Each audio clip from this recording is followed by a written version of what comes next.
the previous class, we have studied about the determination of transport number by Hittorf's method. Today, the next topic we are going to study is determination of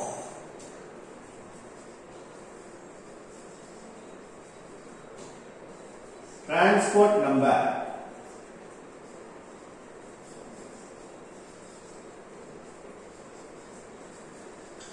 by moving boundary method.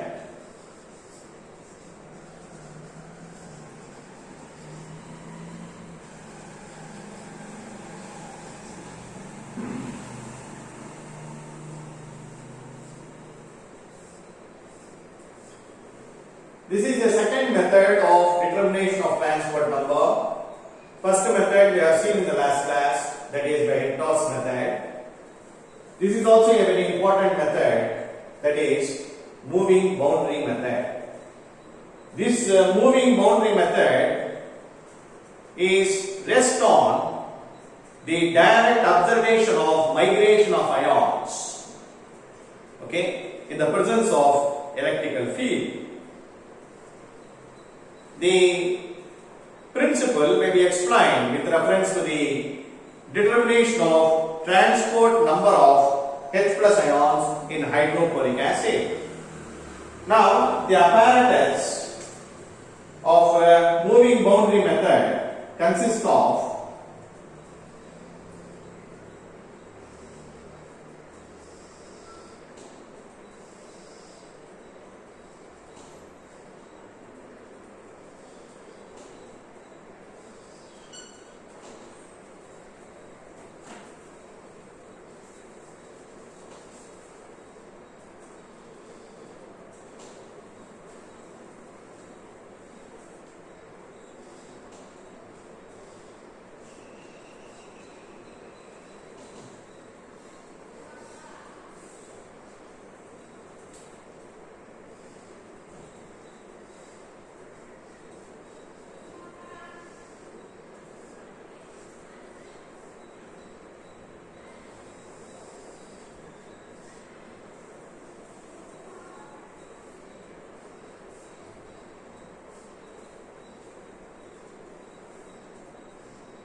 listen, this is copper coulometer.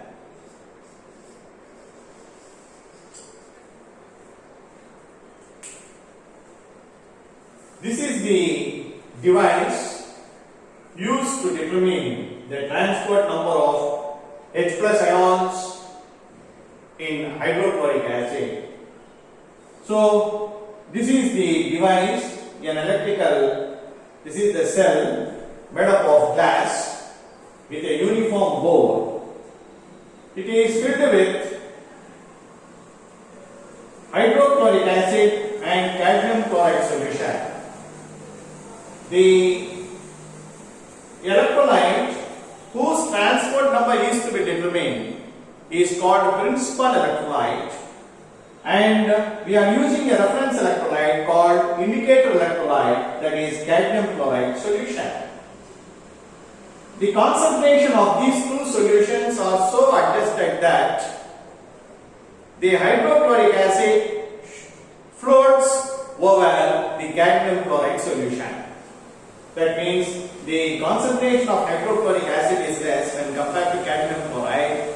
Therefore, the hydrochloric acid floats over the cadmium chloride solution, and therefore there is a boundary exists between these two solutions. And the platinum foil at the top is served as cathode, which is connected to the battery, and at the bottom a cadmium stick which serves as anode. It is connected to the copper coulometer, which in turn is connected to the battery through variable resistance. Listen, we have to select the indicator electrolyte in such a way that its cation should not move faster than the transport number of cation whose transport number is to be determined, and it should have common anion. See, the principal electrolyte should be selected in such a way that its cation should not move faster than the cation whose transport number is to be determined, and it should have common anion with the principal electrolyte. This cadmium chloride fulfills both these requirements.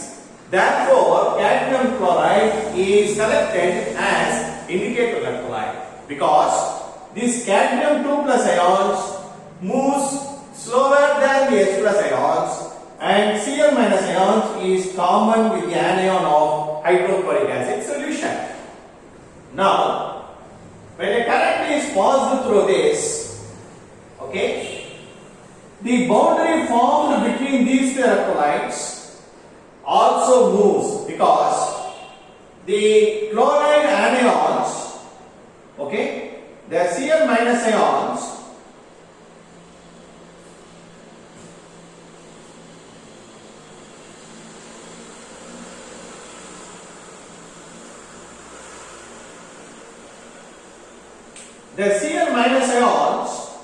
moves towards anode at the bottom. See, this cadmium anode is at the bottom. When the electricity is passed through the solution, the Cl minus ions moves downwards towards anode, while H plus ions followed by cadmium 2 plus ions moves upwards towards platinum cathode. So therefore what happens? The boundary formed between these two electrolytes moves up from a position AA dash to BB dash, and it moves a distance of about L centimeter. Suppose the boundary moves through the solution from a distance AA dash to B by BB dash, and the volume of the solution that has been moved up will be equal to LA centimeter cube. This is the volume of the solution that has been moved up in the presence of electrical field, where L is the distance moved by the boundary. Capital A is the area of cross section of the cell, and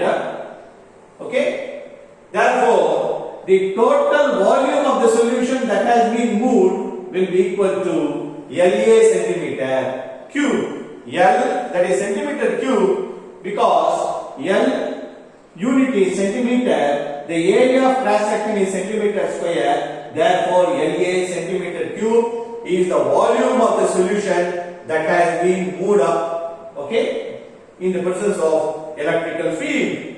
And let the concentration of the electrolyte, let the concentration of the electrolyte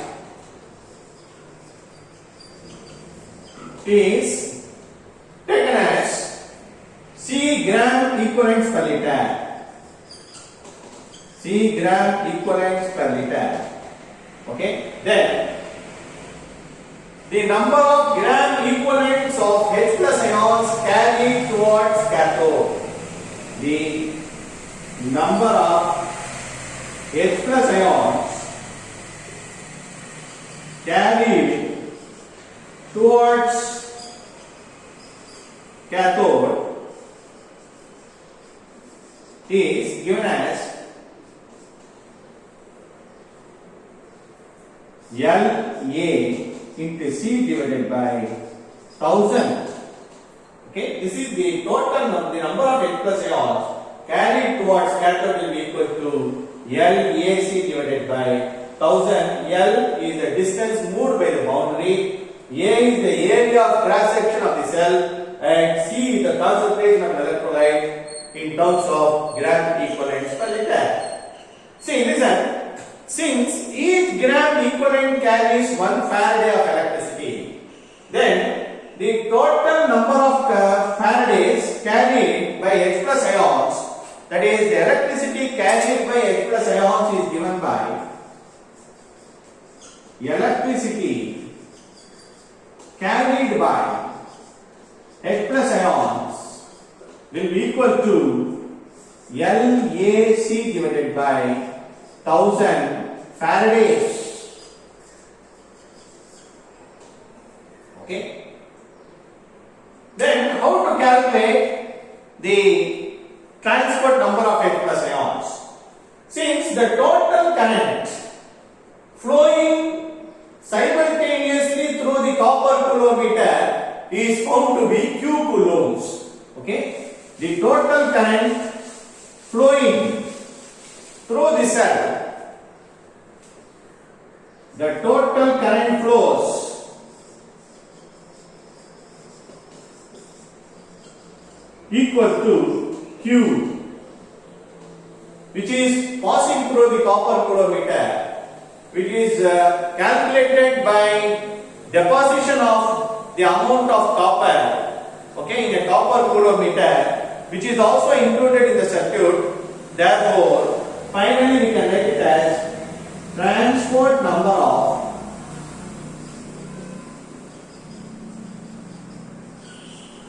H plus ions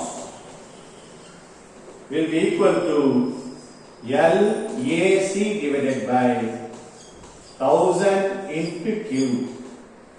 Okay, this is the transport number of H plus ions. Once you know the value of transport number of H plus ions, you can easily find out the transport number of Cl minus ions. So this method is very much useful in calculating the transport number of H plus ions by moving boundary method. In the moving boundary method, that is, we have to select the indicator electrolyte in such a way that its cation should not move faster than the cation of the cation whose transport number is to be determined, and it should have the common anion. Here we are going to find out the transport number of H plus ions in HCl. Therefore, HCl is taken as principal electrolyte and calcium chloride is taken as indicator electrolyte. Okay, so therefore finally the transport number of H plus ions will be equal to LAC divided by 1000 Q. L is the distance moved by the boundary from the position AA dash to BB dash, and A is the cross section area of a cell, and C is the concentration of the electrolyte in gram equivalents per liter, and Q is the total current flows through the copper coulometer, which is connected in series. So knowing all these values, we can easily find out the transport number of H plus ions. Okay, this is about this is about the determination of transport number by moving boundary method. The next topic we are going to study is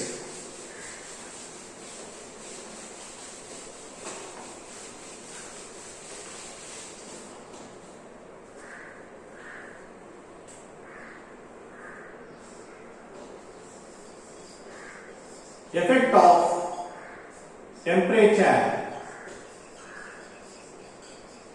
and concentration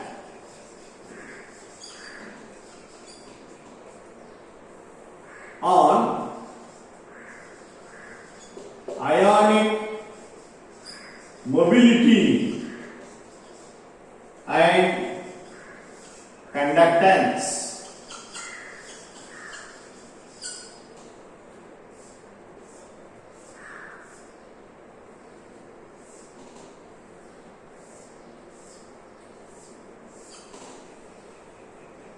What is the effect of temperature and concentration on ionic mobility and ionic conductance? Listen, it is a very important 5-mark question. We have to study one by one. First, what is meant by ionic mobility and ionic conductance? Remember, ionic conductance is directly proportional to ionic mobility, because the conductance of any given ion is mainly depends on its mobility or its speed or its velocity with which it moves from one place to another. So, when ions move fast, naturally it will have very high conductance. So, when ion moves slower, its conductance will be very low. So therefore, ionic conductance and mobility are directly related with each other. And when I take the proportionality constant, I have to use proportionality constant into U. That F is nothing but Faraday. Faraday is nothing but, that is 96,500 coulombs. Okay. When you know the value of ionic conductance, we can easily find out the ionic mobility. Or if you know the value of ionic mobility, you can easily find out the ionic conductance. So therefore, the conductance mainly depends upon the mobility of the ion, which are not equal but they are directly related with each other. Okay? Listen. Next step.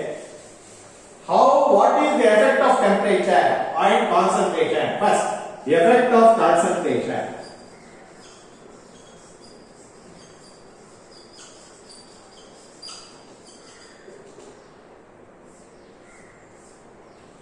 Remember, the concentration does not have a marked effect on the transport number or ionic conductance of an ion. But there are some exceptional cases.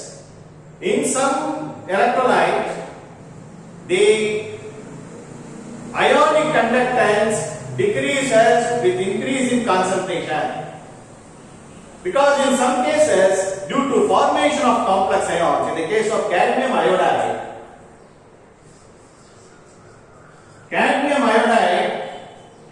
dissociates to give cadmium 2 plus iodide anion. Then what happens? This cadmium iodide again combines with I- ions and it forms complex ions with negative charge. See what happens? The transport number of cadmium 2 plus ions or the cadmium iodide, okay, is decreases from 0.449, its transport number, it decreases to very low value. Sometimes even to the negative values. Why? Because but due to the complex ion formation, it moves towards anode. The fall of concentration, okay, has to decrease, but what happens near the electrode, the fall of concentration is very much, the fall of concentration, that is the concentration increases near the electrode.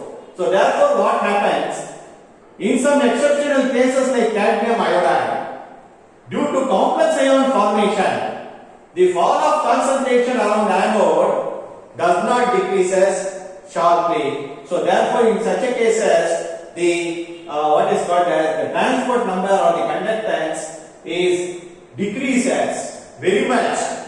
It has very slowly increases in some other cases, but in some cases where there is a complex ion formation taking place, okay, due to higher concentration, particularly in the case of cadmium iodide, the transport number of cadmium 2 plus ions decreases at higher concentration. When the cadmium, when the transport number decreases, the mobility decreases. When the mobility decreases, the ionic conductance is also decreases. But not in all the electrolytes. In some other electrolyte, there is only a slight change occurs. But in some exceptional cases, where there is complex formation taking place, there only the transport number decreases remarkably. In that case, what happens? The ionic conductance decreases. This is the effect of concentration on ionic mobility and conductance. Next, we are going to study effect of temperature. How temperature varies the mobility and conductance. Remember, the temperature has direct effect on the ionic mobility and thereby ionic conductance. See, when any electrolyte is heated or if its temperature increases, what happens? Due to thermal motion of the ions in the electrolyte, due to thermal motion, due to heat energy, okay, due to thermal energy, when the ions, what happens? The ions moves faster. Because of the heat energy absorbed, because of the thermal motion of the ions or thermal vibration of the ions will start to move faster. Okay, their speed or the velocity increases. When the velocity of the ions increases due to increase in temperature, what happens? The ionic conductivity is also being increases. Therefore, the conductance increases. I already told you that conductance mainly depends on the mobility or the velocity of the ions. So, therefore, the ionic temperature, greater the temperature, greater will be the conductance. Or greater the temperature, greater will be the ionic mobility. Ionic mobility. So therefore, when temperature increases, the ionic conductance of any given electrolyte is also increases proportionately. Okay, so this is about the effect of temperature. So students, we have studied very important 2 5-mark questions today. One is determination of transport number by moving boundary method. In the moving boundary method, you have to draw the diagram of a moving boundary device and you have to explain how to select the indicator electrolyte and what is the principal electrolyte and how the transport number of an ion is to be determined. The next 5-mark question, you have to explain the effect of temperature as well as the effect of concentration on the ionic mobility and the ionic conductance. Okay, this is so much about the moving boundary method, determination of transport number and the effect of temperature and concentration on ionic mobility and ionic conductance. Okay, the next topic we will study in the next class.